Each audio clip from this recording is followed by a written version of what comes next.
Madame Aziza Barou.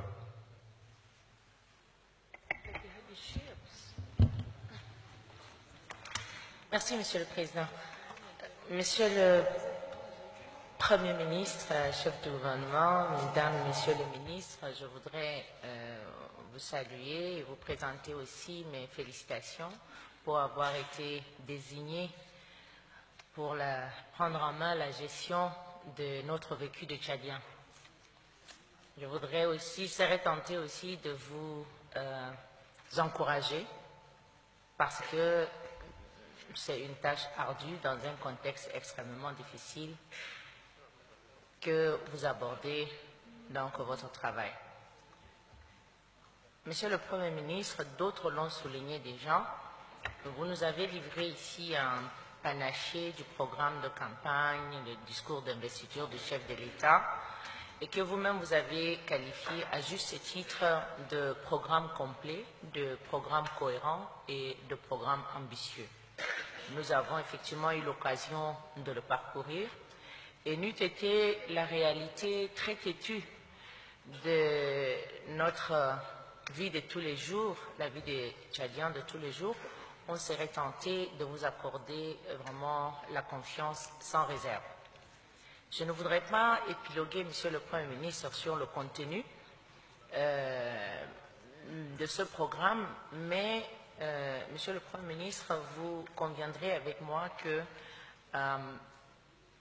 les uns les autres l'ont déjà dit à plusieurs reprises, nous nous attendions à quelque chose de plus concret. Nous aurions aimé écouter plutôt des actions concrètes et qui pouvaient apporter quelques réconforts en cette période vraiment de grande incertitude. Monsieur le Premier ministre, nous sommes conscients que vous n'êtes pas venu ici avec votre équipe que je voulais saluer au passage parce qu'elle est composée quand même d'une pléthore de technocrates et de techniciens avérés. Et donc, nous n'avons pas vraiment pensé que vous viendrez en faiseur de miracles.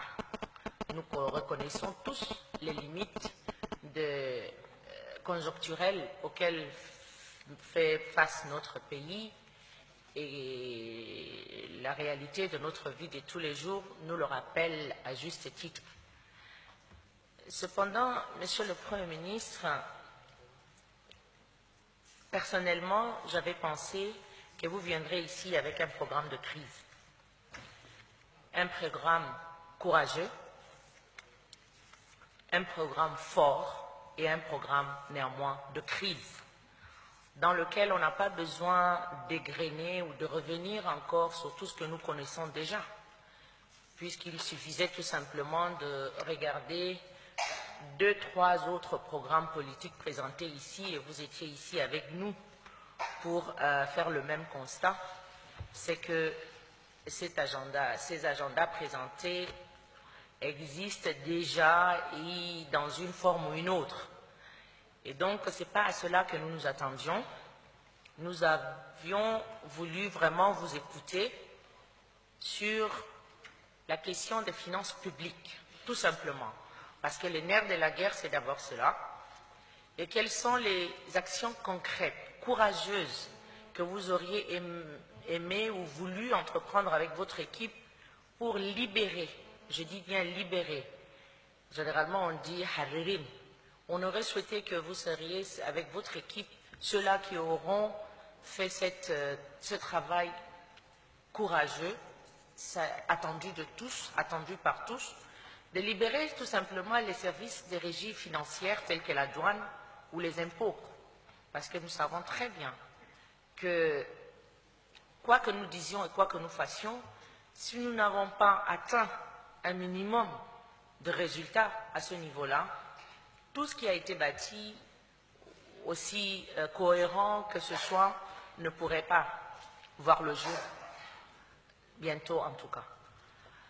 Monsieur le Premier ministre, la question combinée de l'emploi, de la jeunesse et des femmes aurait pu faire l'objet, une fois de plus, d'un quelque chose de plus concis, de plus concret, et non une liste simplement de vœux pieux et aussi des promesses que nous connaissons tous. Nous allons faire mieux, nous allons élargir, nous allons ajouter, non.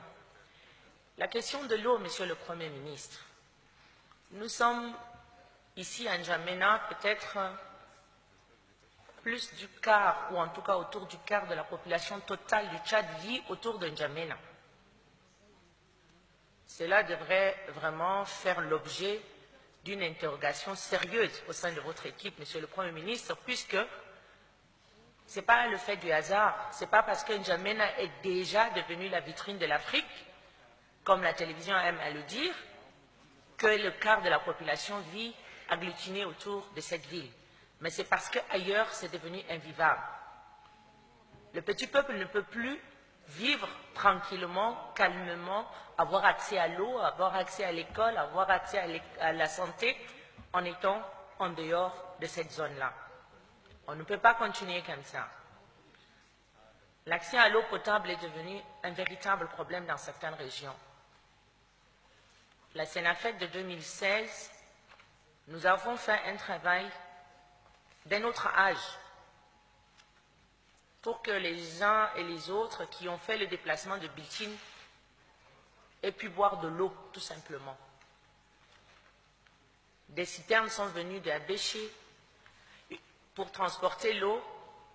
300 à 400 canaries ont été achetés et disposés partout dans la ville pour qu'on puisse ravitailler tout simplement en eau potable aussi bien les invités que les populations. Et une fois la fête finie, la triste réalité est revenue. Monsieur le Premier ministre, il y a aussi un élément qui n'a peut-être pas fait l'objet d'une précision, ou en tout cas, ça n'a pas apparu de façon claire dans votre programme. C'est la question des populations réfugiés, déplacés. Notre pays est confronté dans certains endroits à des sérieux problèmes, Monsieur le Premier ministre.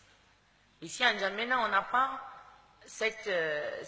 comment dire, on n'a pas la mesure de cette réalité, mais je peux vous dire que depuis 10 ans, les 10 dernières années jusqu'à aujourd'hui, il y a des Tchadiens qui sont devenus des personnes errantes dans leur propre pays. Il y a des Tchadiens qui sont obligés de commander autour des camps où il y a les réfugiés pour pouvoir survivre. Monsieur le Premier ministre, c'est nous qui faisons face à ces populations-là, et c'est à ces populations-là que nous sommes tenus de répondre, les élus que nous sommes aujourd'hui. Et pourtant, on fait comme si tout va bien, on fait comme si on doit noyer tous ces problèmes-là dans les problèmes généraux. Cette question-là doit faire aussi l'objet de quelque chose de plus sérieux, de plus approfondi.